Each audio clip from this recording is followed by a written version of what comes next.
Hey, everybody. Welcome to the Daily Objective. We've got a topic you frankly never thought you would hear about again.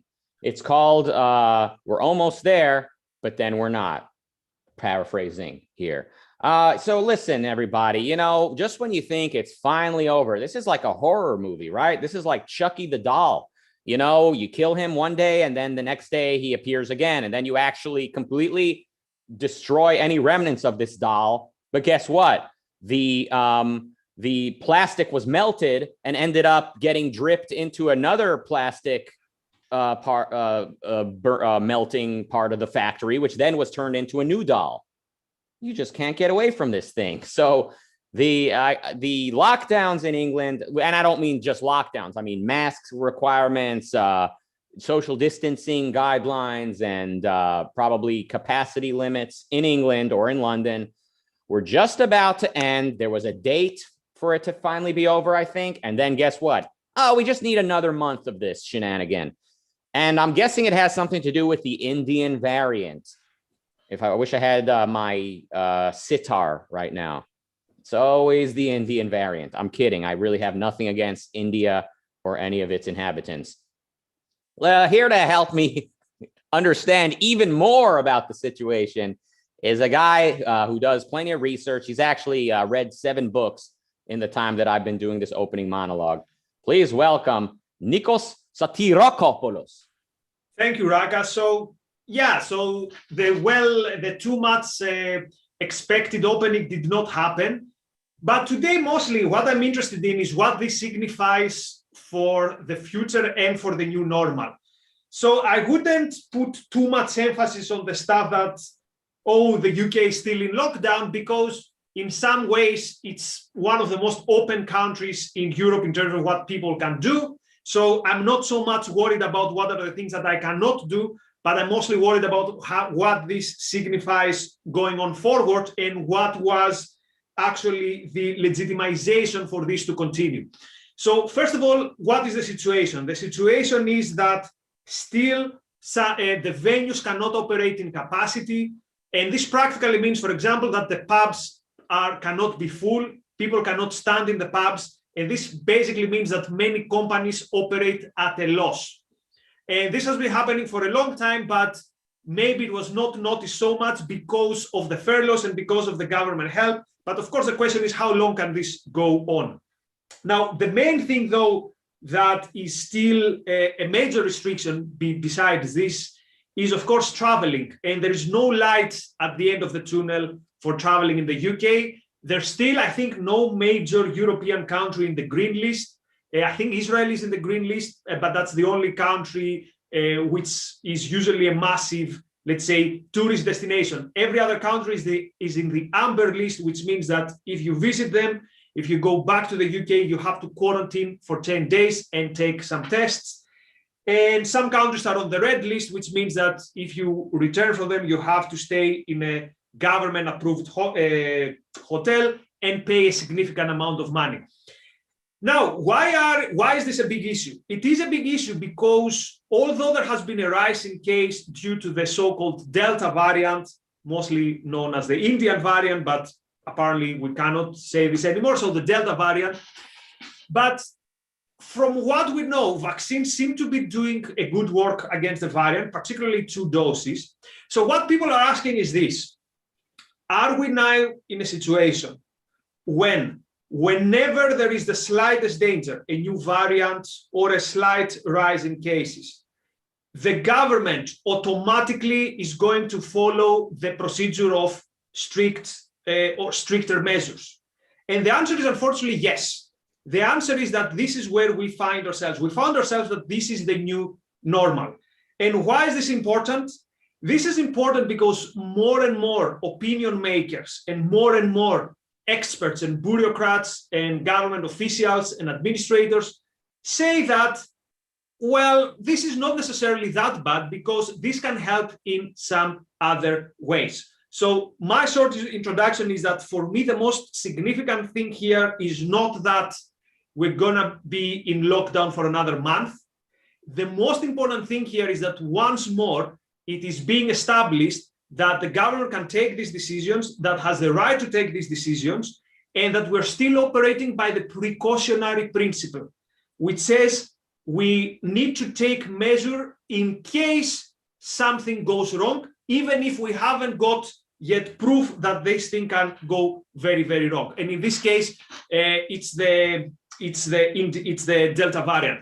Now, there's more I want to say, particularly about, there's a lot of discussion about one of the members of the committee that is giving guidance to the government.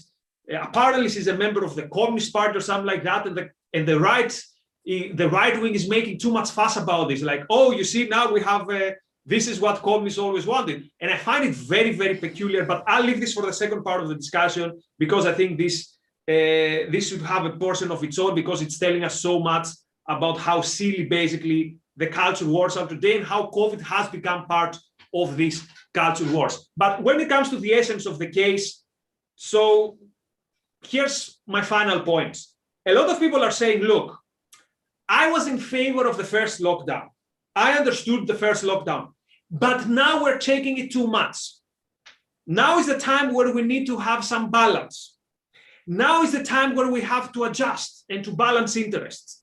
And my reply to these people is that, brothers, sorry, but you don't deserve anything better. You don't deserve a government that is going to quote balance, because you have already given them the right to say whenever they think it's okay that your rights do not matter, your priorities do not matter, your values do not matter, your life at the end of the day does not matter. And I'm going to give more examples later on why this is not a hyperbole. This is exactly what is behind the narrative of the government and of the pro-lockdown people. So my message is, I know many of you are now really angry. Many of you now want to protest, but maybe the time was last March, and since basically the game was lost then, and now we can just say, please, Boris Johnson, can you make sure that you open earlier rather than later?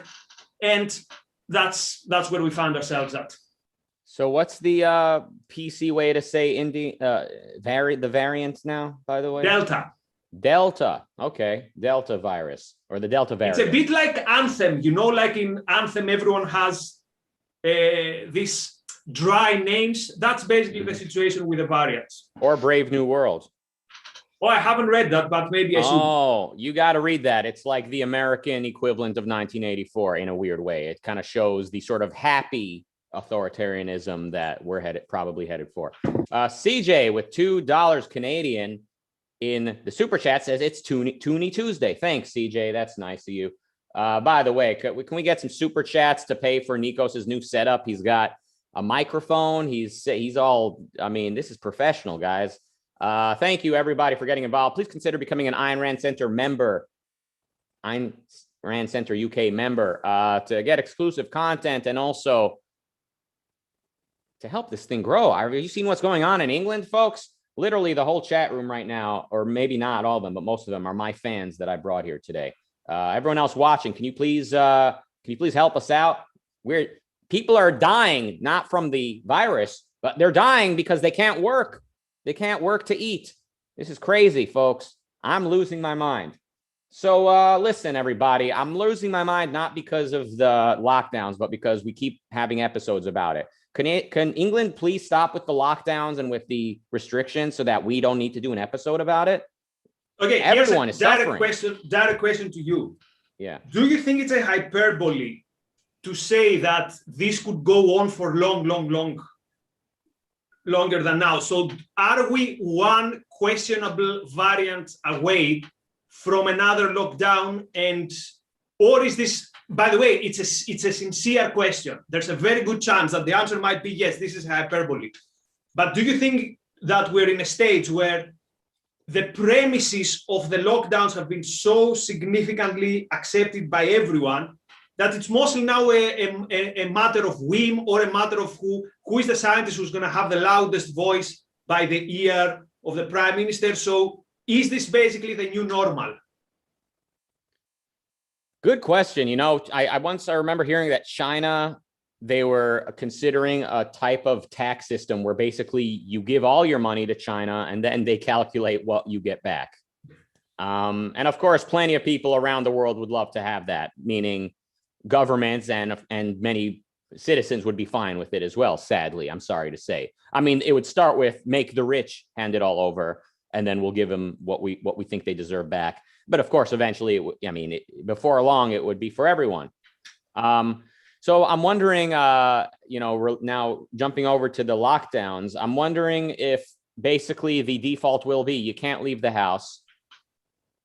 And, okay, now this time of year and on this particular occasion, the government says you can leave your house for such and such amount of time and for, go for certain vicinity near your house. See what I'm saying? Like the default will be you can only stay home.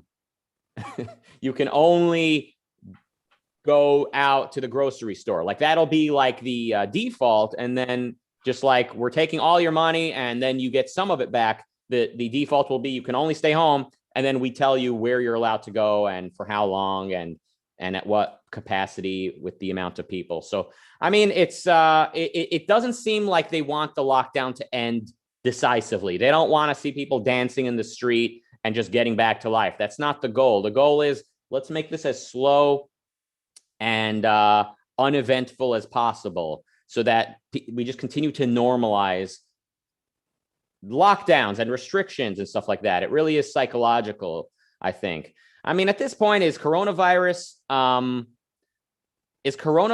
like, you remember when coronavirus first came around, some people said, well, this is basically like the swine flu.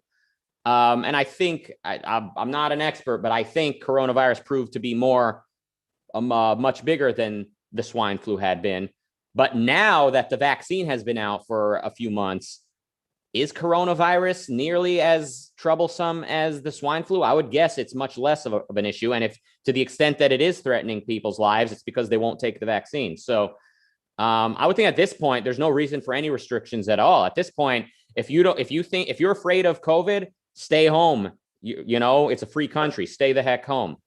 That's the most important message that I think has been missing, that we still have the individual choice. For example, I wouldn't consider it's irrational to keep wearing a mask in the supermarket if you want. And I'm 200%, by the way, let me state this clearly, 2000% against these governors who say you are not allowed as a business to have vaccine passports or masks. I understand someone saying, look, people, we're not gonna demand this for things that have to do with the states. Perfectly fine. It's perfectly fine encouraging business saying, look, the spirit of Texas, for example, is that, look, now we have to continue life. All this is good. But I see many conservatives celebrating some governors who say, you're not allowed to have vaccine passports, on which I'm definitely against.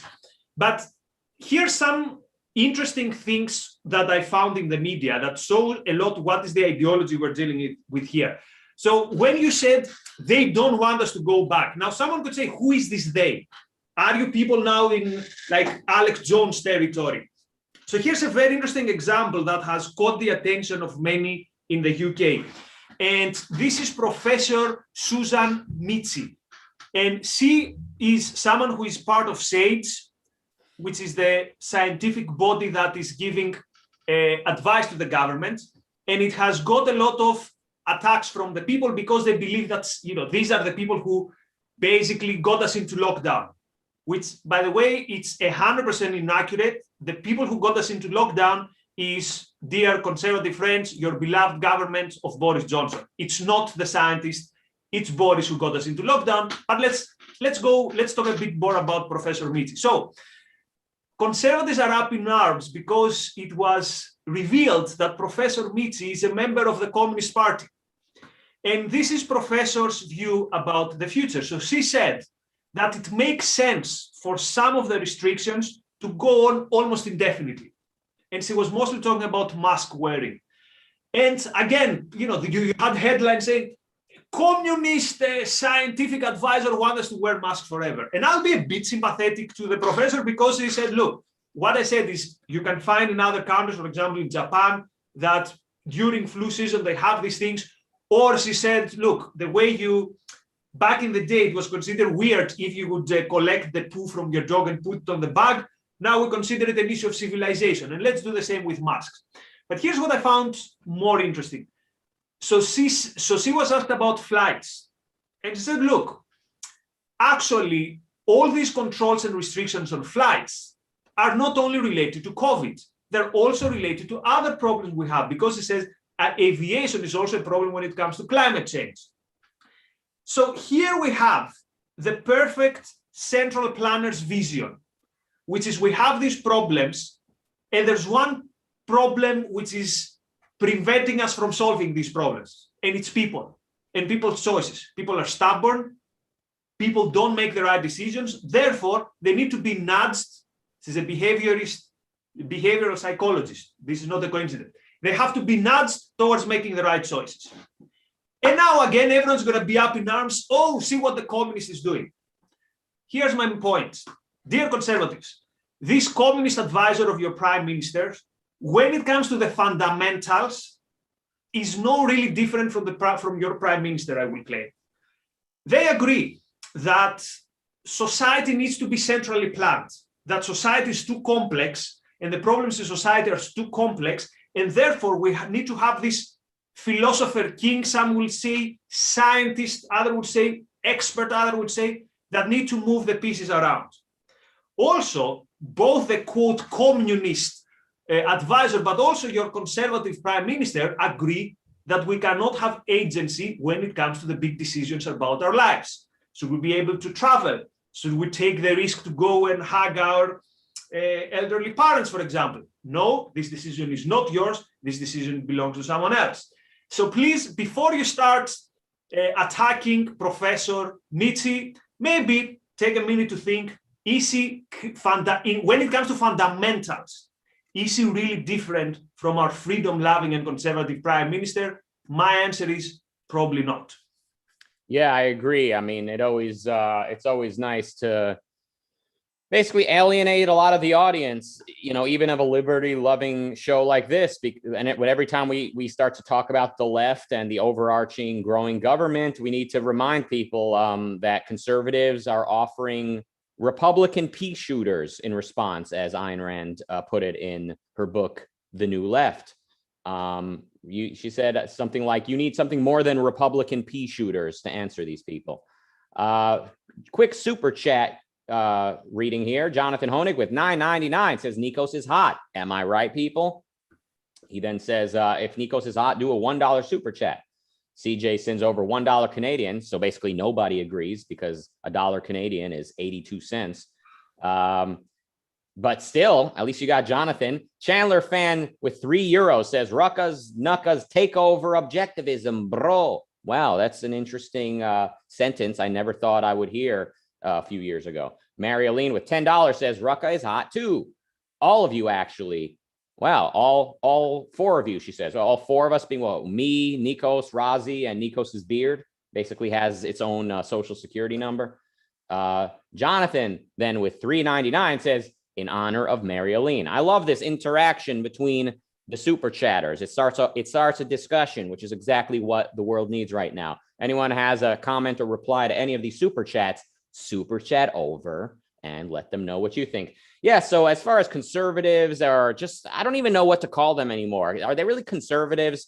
I guess in effect, if they're putting speed bumps on the far left, on the egalitarian left, then they are in effect conservative. So the title replies. But I mean, with every passing generation, the conservatives are just over and over again shown to be former leftists, basically, like leftists often who got canceled by their own, cannibalized by their own, or disillusioned by their own, like former communists who said, whoa, communism was a nice idea, but I didn't realize they were literally like torturing people to death and starving everyone. I guess maybe America isn't so bad. Maybe England isn't so bad. I guess we'll be anti-communist, but with such a begrudging switch over to the other side, what kind of philosophical premises do you think they're bringing with them into the conservative tent? And we see it over and over again. Jump over to this recent wave of conservatives. They're basically, a lot of them, they were basically on the left. A lot of them voted for Obama or would have voted for Obama, but for basically the social justice warriors getting so loud and crazy, critical race theory becoming such a central part of the Democrat and leftist side of town, to the point where people are saying, whoa, like even Obama himself is saying, like, slow down with this critical race theory. Like, we've got actual issues to deal with. And he's now called a conservative. So basically, like, well, again, what kind of premises do you think these people are bringing with them into the conservative tent? Anti-capitalism, or high suspicion of capitalism, high suspicion of companies. A lot, we talk about lockdowns, and like that the default is lockdowns, and then the government lets you out of your cage here and there. I mean, what do you think a lot of today's right-wingers would love to do with Silicon Valley? They think the default should be that the government tells them what they're allowed to do as far as user policy and collecting data. And basically maybe the government then gives them a little bit of wiggle room to decide what they want to do in their terms of service and stuff like that. So did you see this Hollywood person who is running, I think, for Congress? And I tweeted about it yesterday. And actually he was endorsed by Rand Paul. And in his introductory video, he says, look, I come from a country which is ruined from socialism, and I want to save this country from socialism. I was like, oh, guy looks legit. And then he comes up with his main points. And his part of the main points are, quote, stop big tech censorship, and also ban critical race theory. Notice, ban critical race theory, not fight it, not come up with something better, not ban. So this is the go-to now for conservatives. So what you said, Rucka, people are going to say, oh, that's a hyperbole. Again, the mindset is control. The mindset is central planning. Yeah, and sometimes people could have, quote, good intentions, like they want to fight the left and they want to defend liberty in some way, but they don't understand. This is why definition by essentials, looking at things in terms of essentials, philosophical principles, that is fundamental principles, are so important. So they think, yeah, we'll fight the left by banning critical race theory. And I think Trump, he did something involving universities that I think would diminish or largely reduce the ability of the intersectional feminists or the postmodernists, whatever, the critical race theories professors to teach at the same capacity as they were. Something like that, where like Trump will stop funding the universities, like the government will fund the universities far less if they're not giving more diversity of ideas to their curriculum, which I know to a lot of people says, yeah, great idea. Well, the most pressing problem there is that the government has anything to do with funding universities. This is a huge impediment to the free exchange of ideas. Second, the government should take no action, should have no opinion on what's being taught in universities. That's our business as students and as people who fund these places through donations and tuition. That's our business as community members, as fellow citizens. That's our business to pay attention to and have an opinion on. The government should go nowhere near this. So it's also going to become probably that the next wave of Republicans are going to pass legislation. If by that time they don't completely nationalize the internet, they'll try to have laws. And I think I've heard about this already, like saying like Facebook needs to be very fair in if they censor conservatives and leftists at the same scale. Again, is this really something you want the government to be involved with? And how do you even quantify what's the left and what's conservative? It's just a bunch of incoherent, like crazy people trying to play whack-a-mole with the largest game of whack-a-mole on earth. It's hard for me to even describe how impossible it is. It's so impossible. Quick super chat or back to Let's go to the super chat, and then I'll go to one of your points. CJ with $2 Canadian says Nikos is hot, but Rucka has a chin that won't quit. Well, we don't know what Nikos's chin looks like, to be fair. Robert with $5 let me say something. The angles of Rucka are superior to my angles. That's why I have the beard, because I have no angles. So when it comes to chin, I will give the point to Rucka. The truth is out. So that's why you got the beard. All right. Well, that's all right. We all got to do technology is what your beard is technology. Robert with $5 says, I'd miss Nikos' Tyler Durden, John Galt solo episode. Finally heard it this morning. Man, that rocked. Yeah, there you go. The man with no chin, the man with the beard, I'll say the epic beard man did a great episode. Marilyn with $2 says, how do you ban something you can't define? I mean, yeah, there's just so much wrong with what people are trying to do. At least communism was like simple, right? Like seize the factory and then we'll all live in peace and harmony. But like now it's like you got a bunch of incoherent people trying to decide what to do about the internet and what to do about, taxes and what to do about how to regulate what. We need liberty. Go back, Nikos, you had some thoughts. Yeah, so talking about conservatives, there was a very interesting discussion on YouTube between Dan Hodges, who is a conservative columnist, but he's very pro-lockdown, so he has pissed off other conservatives. But it's very interesting to get in the mind of someone who is, quote, towards the right today. So here's what he's saying. So he's basically trying to say that the big problem is that people don't get there are many people who are eligible for the vaccine, but they don't get the vaccine. Here's what he's saying. So basically he says, if you get sick and you get to the hospital, even if you don't die, you take a space in the hospital. So this means that someone else who is sick on something that is not 100% their choice, let's say someone has cancer or something like that, now you've taken their place in hospital and something needs to be done about this. So he says, I'm not saying we should force vaccinations. What I'm saying is that there's an issue here. Now, this is what type of mindset is where basically socialized healthcare leads you. You would expect that socialized healthcare means, which by the way is 100% accepted by conservatives, socialized healthcare. There's no objection to that. So again, you would expect that this would make you a better person. You'd expect that this would make you someone who you would see with more understanding your fellow human beings. But no, under socialized healthcare, if you don't get the vaccine, the problem is not that, well, maybe you're going to get a bad COVID or you're going to be in trouble or maybe something even worse happens to you. No, the problem is that you're going to end up in hospital and then you're going to get someone else's position in that hospital. So this is, ladies and gentlemen, socialized healthcare and the type of morality and the type of, let's say, how to put it, the type of mindset it creates. And again, this was a conservative talking, and the other conservative on the other side of the interview said, well, we need to find balance here. We need to find balance. So for example, but the same happens with the smoker. So, but we haven't banned smoking. So it's all about balance. No, it's not about balance. It's about principles. I know that most conservatives, if they saw in principle on the road, they have no idea what this is. But again, reality bites back, and that's where we are. And that's the final thing I had to say. Yeah, music to my ears, seeing you punch right, as they say. It's socialized medicine, it's regulated medicine, which is America's version, and the pharmaceutical companies and the medical industry are the ones that are blamed for everything that goes wrong, even though they were the ones who were shackled the most and have the most to offer.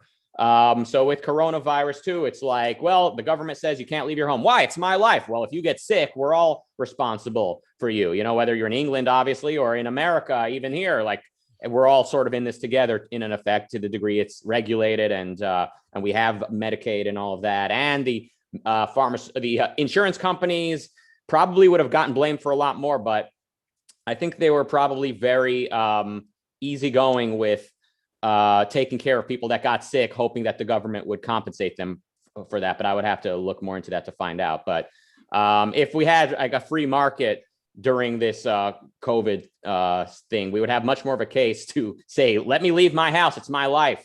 But, we're all in this together. As they say, Robert with $2 says, should maximum beard size length be legislated? Oh, we're moving there. Believe me, a generation ago, conservatives probably would have said, yes, beards are Marxist. So not even a joke. So during the times when the right was ruling Greece almost unanimously, particularly after the Civil War, and I think during the dictatorship of 67 till 74, by law, there should be a particular distance between the end of a skirt and the ground for girls.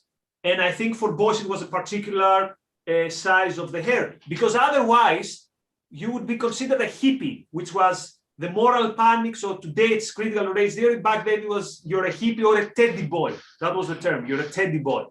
Is that a man who prefers the company of men? Is that what a teddy boy is? No.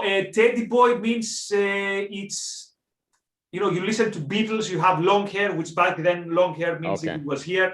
So it's a particularly Greek context. And you'd even wear, for a short period of time, you would wear a sign which says I'm a teddy boy, and you would be paraded in the neighborhood as a sign of, and you would have your hair kind of cut. So that was a. These things have happened at least in Greece. As much as my heart does not bleed for hippies being persecuted, we need to stand against this stuff. I mean, but what bothers me most is like liberty-minded people. They apologize for this type of thing. They downplay how horrific it is. They justify Pinochet slaughtering people. They say, well, but he was killing communists. This is not how liberty is. This is not how. Listen, liberty is the easiest thing in the world. You're free. Just let go. You're free. It's the easiest thing, but you can't force it. You can't force people to be free. You can't force freedom onto a country. It's only going to be very fleeting. And now you've associated liberty with force. Yes, Nikos? Speaking about communists and speaking about physically removing communists from a society, I think I'm having a solo episode on Friday on Hans Hermann Hoppe and right-wing libertarianism. So more on that then. I'm looking forward. Okay, quick few super chats before we need to go to Clubhouse. Alex with $1 Canadian. Thank you for that. Mary-Aline with $5 says, what makes philosopher kings, aka bureaucrats, wiser than the rest of us? Make your own decisions, people. Exactly right. Enric with $4.99 says, Nikos needs to play a superhero in the Marvel Cinematic Universe. That's one of the best compliments ever, so thank you. Joey with $9.99 says, here's for Rucka's chiseled jaw and strong chin. CJ with $2 Canadian says, Rucka can cut steel with that thing. Wow, is my jaw really that strong? Maybe I should be running for president. In Greece, we say you can grate cheese. Thank you all, everybody. My favorite part of this super chat here is that you were all replying to one another and making conversation.